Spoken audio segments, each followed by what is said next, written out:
po. Kasi pag nandoon ka sa eksena, hindi mo naman nararamdaman bilang Vilma Santos or ako Angel Locsin. Parang nararamdaman ko po kasi yung kabuuan ng eksena. Kaya wala naman po kung parang uy, masakit yun ganyan. Parang wala naman pong ganun. So kung sa kayo naman hugaling, tatanggapin ko lang mo. Diba? Nasampal ka ba kahit minsan dito or ano? Ay, hindi naman. Sapok po, sapok. Hampas, mga ganun, sapok-sapok. Pero hindi naman po kasi si tita, sanay siya, maalaga po siya sa bawat, hindi, seryoso po kasi yung artist. Ano sanay siyang manapok?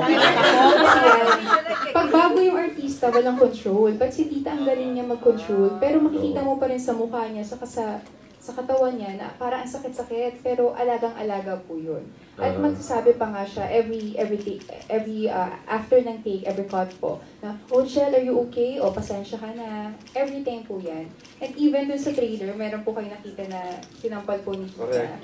Ayun din po, parang niyaka po niya after, hinaligan pa po niya sa fist niya. So, tuwan-tuwa naman po yung nasampal niya. So, bumalik pa po the next day.